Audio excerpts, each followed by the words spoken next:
The NFL inspired me to do things I'd have never done. Football organizations, they fall apart. Football families come closer together. Forever America's team? Oh, forever. No one can take that. It's still all about the Cowboys of the 90s. Hey, everybody, and welcome to the Netflix Sports Club podcast. I'm your host, Kay Adams, a little bit extra smiley today because we have an incredible show. As we are just in time for the 2025 NFL season, we're going to take a look back at the Dallas Cowboys, America's team. You can see it on Netflix right now, America's Team, The Gambler and His Cowboys. The legend that is Andrea Kramer will be here. She's in the series, and she was covering this team with Aikman and Emmett and Deion Sanders and Jerry Jones. Of course, the entire family to the premiere. Of course, it was larger than life. Of course, our favorite, the Dallas Cowboys cheerleaders were there. Andrea Kramer was, and so was the Netflix Sports Club podcast.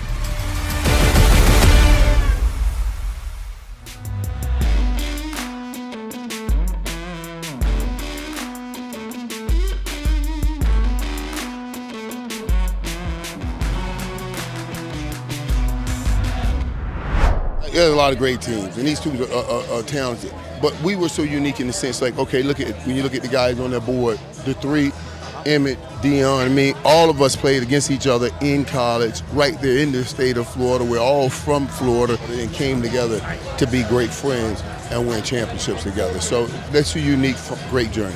Ever since I've gotten involved with the Cowboys, every part of it has been an inspiration and lifting and lifting. And so I just thought I'd done something before I got involved. The NFL inspired me to do things I'd have never done. I think that championship mentality come from birth, and the drive and the will to be successful. When I got to the pros, it was the same mentality. And I had coaches like Jimmy Johnson and others build on top of those values. Everybody will talk about, oh, you guys had such a talented football team. Well, everybody wasn't saying that we were that talented when we were 1-15 and 3-13. What made this special was our coming together. It was about playing for each other. Not only did we play for each other, but we played for each other on and off the field. Still to this day, that unity exists. And that's why I say football teams and football organizations don't win championships. And everybody can handle the peaks. But when you go in the valley, football teams and football organizations, they fall apart. Football families come closer together. And it was a family on and off the field. They were America's team before Jerry took over. Everybody wants to be America's team, right? The U.S. hockey team in 1980, I was there for that. And, it was the dream team, and a bunch of other teams can, lay claim to that. It's certainly in the conversation as being the team that most people will talk about and want to see. Somebody once asked me, what would it take to get the Cowboys off Sunday Night Football or Monday Night Football? Then I came up with, if they were 1-15 for 6 consecutive years and moved to Albuquerque, that would get them off prime time. Forever America's team? Oh, forever. Forever. And it's funny because don't we hear it today? Well, the Chiefs are becoming America's team. Guess what? No matter what happens with the Cowboys, they are America's team. No one can take that. We already coined that. It's still all about the Cowboys of the 90s. If it's the Cowboys, no matter what their record is and no matter who they're playing, oh yeah, got to watch that. Yeah, that's the cap right there, baby. America's Team, The Gambler and His Cowboys, a beautiful red carpet at the Egyptian Theater. I'm so sad I wasn't there. Because, I'd like to say hi to Emmett and Jerry and celebrate this, of course, on Netflix. But I missed one of my favorite people in the sports universe, and that's Andrea Kramer, a Hall of Famer. You were there, a women presence, which I'd love to see. You were all over this series. I'm so excited. What did I miss on the red carpet? And hello. Hello. First of all, Kay Adams, one of my most favorite people. I have to tell this story really super quick. Here I am taking things over already, but I have to just tell this really quickly to your listeners. Here is why Kay Adams is the best. I'm calling games for Thursday Night Football. Kay is the host of the pregame show. My play-by-play person got sick, and literally on an hour's notice, Kay shows up, calls the game with me. one of the single most extraordinary broadcast experiences that I've had. You were amazing. So you will always be my heroine for stepping in that capacity. That being said, you did not step in at the red carpet. We missed you, but it was really fun. It was a great way to celebrate the Jones family. Of course, the cheerleaders had to be there because what would something on the Cowboys be without the cheerleaders? But it was a great event. Is there like a word you could describe the energy or somebody that you saw that might not have been there? Well, the best moment, I think, was just truthfully just starting to see some of the actual footage. So when that resounding music starts, it really kind of gives you a little bit of the chills. But I think that was probably what stood out to me the most. And just, seeing the joy that everybody had. And I guess if there's one person who sticks out for me, I guess it would have to be Michael Irvin, just because he is, we know firsthand the energy that he brings to anything. In my opinion, he and Jerry are clearly the stars of the film. And to see him on the red carpet, dolled out as only Michael Irvin can be dolled out, it was great. And having two of his kids there was pretty cool too. Meeting Jerry Jones for the first time. What was your first impression of him, if you could share? He was the type of person that made you feel very comfortable talking to him, but he's also someone who's got that certain aura about him. And I was fortunate because when I was doing Sunday Night Football, on the Friday night before the game, we would oftentimes go to the owners' homes for dinner. So I had been to Jerry and Jean's home for dinner several times, including once around Christmas time when I did see the largest Christmas tree I've ever seen in my entire life in their house.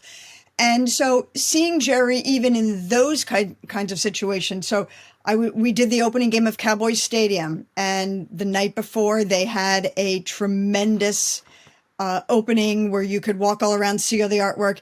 And they had this live entertainment. This woman, you may have heard of her. Her name is Diana Ross. Mm-hmm, heard of her. Mm-hmm. Yeah. So that was the opening of Cowboys Stadium. So you see Jerry in that place. You see him at home. You see him on the field. And he is just someone who, let's just say this, you never will forget meeting Jerry Jones. It's very true. That is a crazy story. I knew you'd have one for me, which is unbelievable. Let's stay in the early 90s here. And we're talking about, of course, Irvin and Jerry Jones and the people who are popping off. The role of Jimmy Johnson is super fascinating to me. Jerry takes the team over in 1989. How big of an impact, in your words, did Jimmy have on this squad? Oh, I mean, despite the Jimmy-Jerry dynamic and who gets credit and this and that, which sort of sounds reminiscent of another, a quarterback head coach of another dynasty of late. But anyway, I digress. I think that Jimmy was completely instrumental. I've spoken to Jimmy so many times over the years after his retirement and everything. And he will very honestly tell you, and in some cases lament, that his marriage, his kids, everything went by the wayside when he took over the Cowboys. It was his singular focus would be the greatest understatement. It enveloped his every being. Every waking moment was about what could he do to bring this team to a championship level. And that meant pissing a lot of people off, rubbing a lot of people the wrong way, being harder on any player than you could possibly ever imagine, except for Michael Irvin, who obviously had him as his college coach and knew what to expect. But even if a player of Michael Irvin's caliber, no matter how young he was in his career, even if he comes to you and says, let me give you a little scouting report on Jimmy Johnson, it's nothing until you've experienced his training camp and everything that goes along with it, not to mention his attention to detail, which was alluded to in the film, but it's something that I've discussed with him. It's unbelievable what he would do, the lengths he would go to prepare his team. And it showed, because ultimately it produced for Jimmy 2 Super Bowls. I know, Andrew, even when I talked to Michael Irvin or getting to work with him with NFL media, in the past, let's say 10 years, it's always, okay, where's this going to go? Or I know it's going to be fun, and there's so much charisma, and you never know where it's going to go, but you're going to get a great soundbite out of it. I cannot imagine back then covering this team, let alone witnessing him with Emmett and Aikman, sort of the triplets as they're called and framed. Can you take me into an early 90s game and what that was like? I've had this discussion with, amongst others, Michael Irvin, and I think he's pretty open about these things. If social media, if these insidious devices existed back then, not only are they potentially not winning Super Bowls, they are potentially not in the Hall of Fame. So I think that so many things that went on back then that were luckily not documented publicly, that's the off the field stuff. But hey, Jerry Jones is the one who said, what did he say? We want a soap opera 365 days a year, and he was going to make sure that happened. So covering the team on the field was you're watching the maturation and the developing dominance of this team and the literal changing of the guard from the team of the 80s in the San Francisco 49ers to what became the team of the 90s in the Cowboys. And then there were the off the field issues. And I give Netflix and Skydance, I give them a ton of credit. You have so much unvarnished accounts of what happened. And that's where I came in because I covered Michael Irvin's drug trial for weeks and weeks in Dallas. And it was not pretty, Kay. It was, you had sex, you had drugs, you name it, you had it. And it was in the film. And I give them a lot of credit for being that open and honest about the really darker, not so glittery periods of the Cowboys. And could it have been, I believe I say in the film something along the lines of, I thought that Michael Irvin's drug trial was really the first domino to fall, which ended the dynasty. And it was, but this documentary does not shy away from that. And I give it a lot of credit for addressing some of these issues. Is there one interview? I mean, obviously, Michael Irvin's just magnetic, polarizing, all the things, larger than life, aura, whatever you want to say. Is there one specific moment that you had with him, covering him or noticing something that your head immediately goes back to? If you were making your own movie of this experience, that you made sure that would be in there? The excellence on the field is almost taken for granted, but the connection that he had with Troy was just so seminal and so vital to the success of the team. But two things that come to mind for me are sad and scary and disturbing moments. And one was the trial, obviously. And let me tell you something, the iconic shot of, just when you think iconic means he's holding up the football and after scoring a touchdown, but the other iconic shot off the field is him walking into that courtroom in that mink coat and those designer sunglasses. Because we were just, oh my God, are we really seeing this? Is he really trolling the legal system by doing this? And then the other thing, of course, was the season-ending, the career-ending injury in Philadelphia, where, you see someone who has made these incredible acrobatic, athletic, balletic catches, and then just remembering his head hitting that ground and just the immobilization. But that was a very incredibly disturbing moment. In some ways, I always drew parallels between Aikman, whose career ended due to concussions, and Michael's, who ended because of his spinal stenosis. It's almost like they were saved by those injuries in the sense that I don't know that they would have walked away. And they almost had the decision made for them. And as you well know, walking away for any of these players is so difficult. So when that decision is made for you almost by an injury, it's almost a blessing in disguise. It's so well said and so real. And then you take these personalities at the time when they're at their peak, before injuries, while they're doing their thing, and you bring in Deion Sanders. The numbers being bandied around are pretty mind-boggling. $35 million over 7 years. Ooh, talk about sticker shock. Only Troy Aikman has a bigger contract. What's going on? Tomas, you doing all right? Yeah. I knew he was going to make us a much better team. There's no question. Enter Deion Sanders. How did he change the team on and off the field? Well, and not only do they bring in Deion Sanders, but a lot of times you hear coaches that will sign players because they've had success against that player. That player's beaten them, whatever it is, and then they have the opportunity. They want to bring that player in, but a lot of times the player does not perform that well with the team as he may have against that team. That was not the case with Deion Sanders. Obviously, Deion is with the Niners. They win. The Niners win the Super Bowl, beating the Cowboys to advance to the Super Bowl even. And that was it. Deion is that proverbial one player away. You hear guys say that all the time, but it's very rare. But that's Deion Sanders. And if you think about his whole aura, the whole prime time, the whole however you want to describe him, it's so perfect for Dallas. It's so perfect for that iteration, that incarnation of the Cowboys teams in the 90s that couldn't have any more attention brought to them.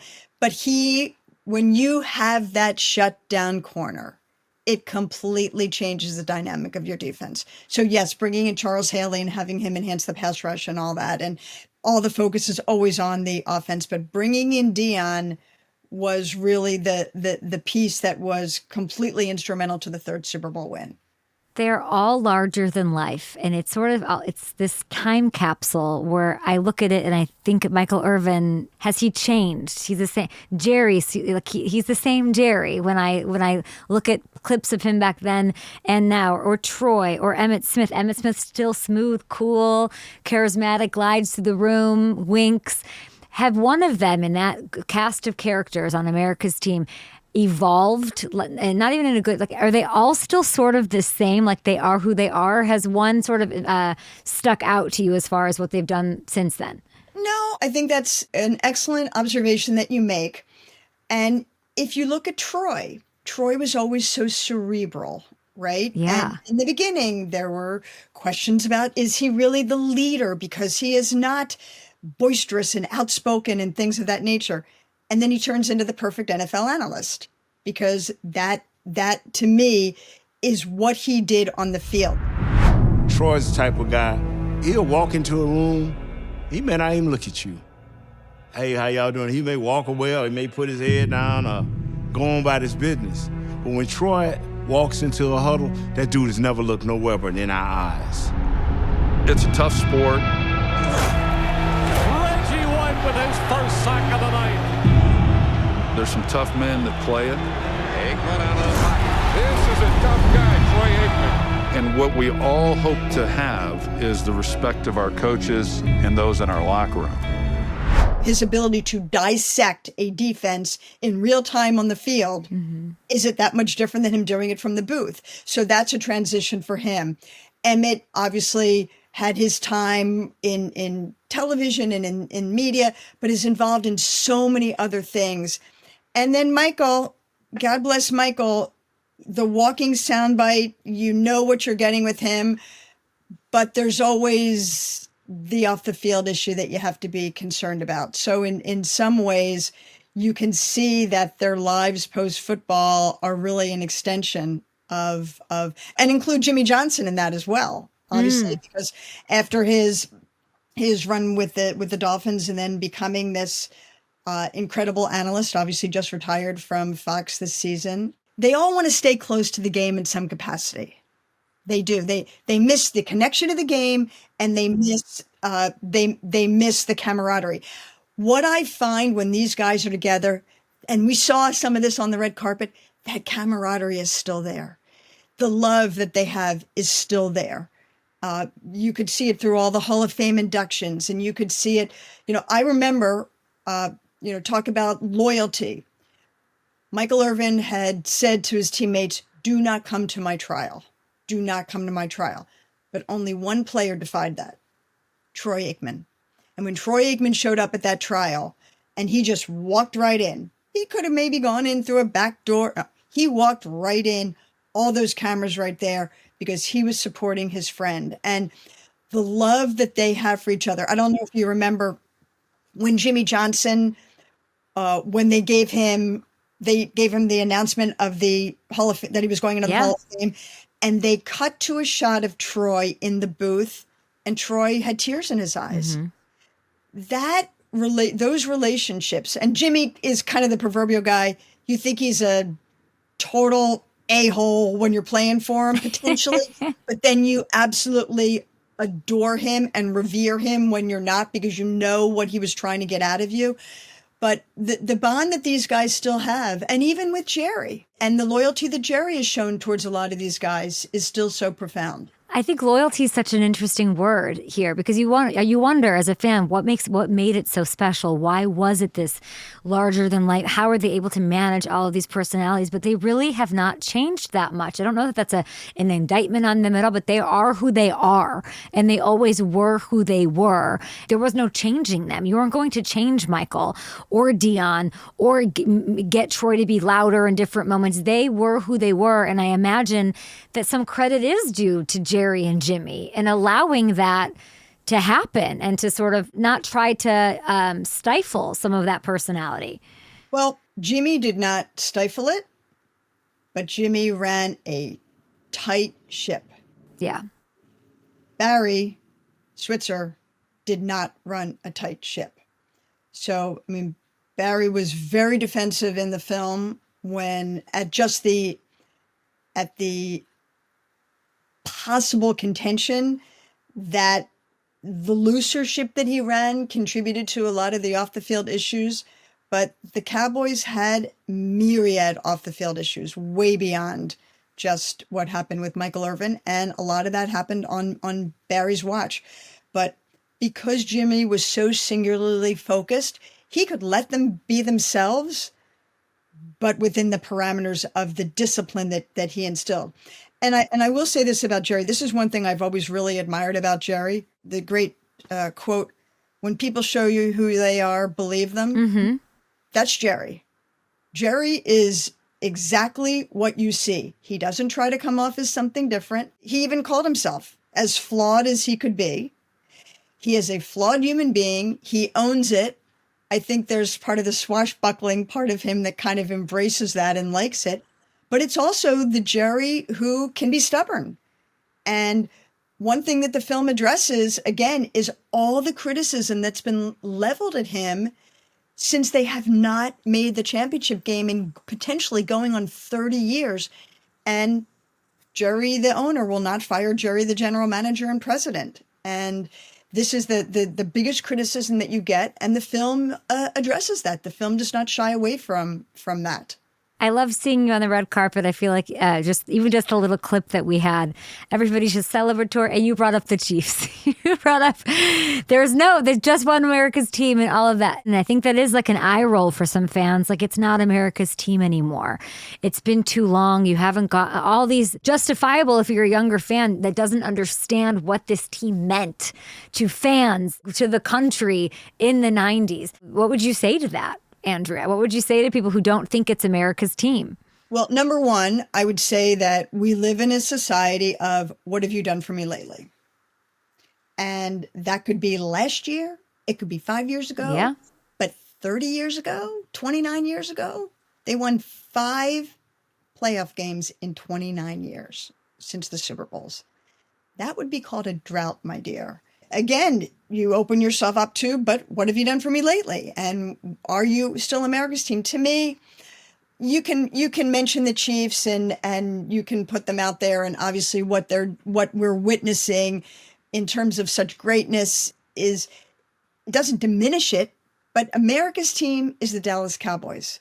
It's why they are the most valuable sports franchise in the world. What is in your opinion, the most important thing to Hall of Famer Jerry Jones? I just look at Jerry and I'm like, is it success? Because then maybe we would make some different decisions. Is it loyalty, which you brought up, which is huge? Is it profitability? That's fair. That makes sense. Is it when he's sitting at his desk, what is the thing that's driving him, I guess, is what I'm thinking. It's interesting because I've had this discussion with several people, and several people think that, there's one school of thought that because the Cowboys are so valuable and their value, their worth just keeps going up and up and up, despite not winning, that it may not be as important to Jerry to win, because how much more is he going to make? How much above $10 billion is his franchise going to be worth if they win another Super Bowl? On the other hand, I will say this, towards the end of the film, it's some of the most emotional moments from his son, Stephen, and his daughter, Charlotte, when they talk about how much they want to win a Super Bowl while their dad is still alive. And when you watch that, it's hard to think that Jerry is still not singularly focused on getting back to the Super Bowl, which, still breeds the question.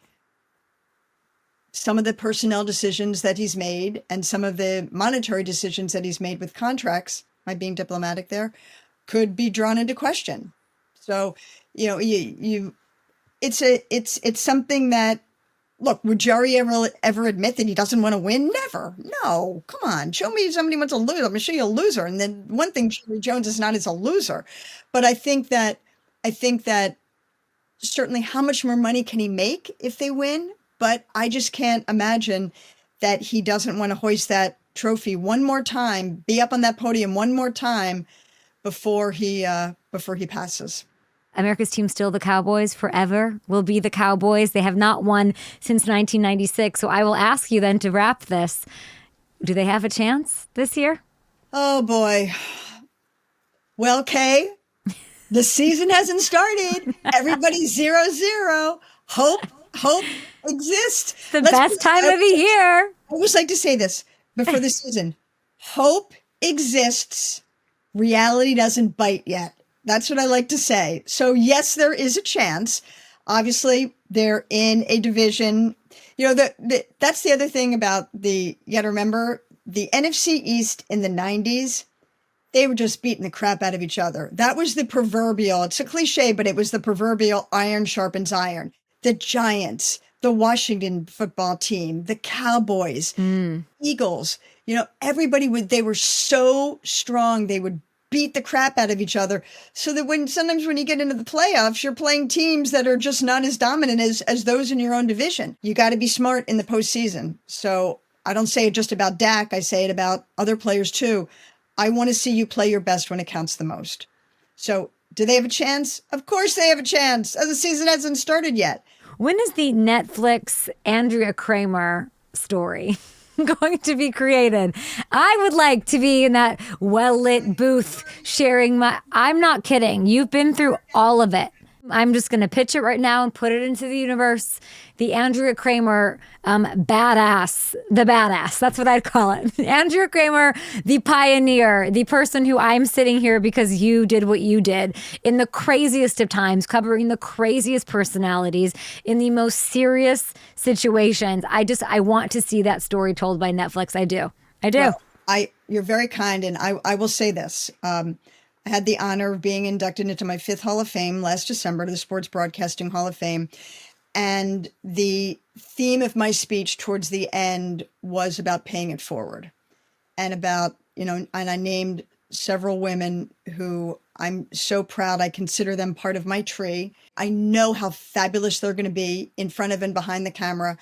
And that's what gives me such incredible pleasure and satisfaction today. And Kay Adams, you are in that group, because when I look at how hard you work and everything that you're doing now, you're everywhere, but you haven't sacrificed any quality at all. And I'm really proud of you. So thank you for having me. Don't make me cry. I have to finish this podcast.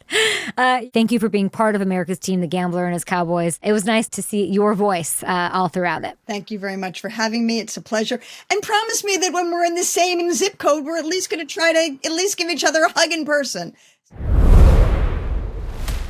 I had goosebumps for most of that interview. Just an absolute legend, Andrea Kramer. I'm forever indebted to you. And just thank you for coming on the show and taking your time to do so and give us a little inside action on what you've already done as part of America's Team, The Gambler and His Cowboys, which you can see right now on Netflix. And don't forget, you can give us comments, maybe for Andrea, maybe for myself, maybe for Jerry. I'm sure he'll be checking out our message board at speakpipe.com/Netflix Sports Club. Please hit us up and follow us, subscribe to the YouTube. You can tweet us. You can do whatever you want at Netflix Sports. Tell us what you want to see more of, less of. Let us know. And thank you for all the comments that come in on YouTube and on TikTok, on Instagram at the Netflix Sports Club podcast. Oh, did you want a teaser for our next episode? How about this? A little fight night for you, streaming globally on Netflix. It's Canelo versus Crawford, September 13th.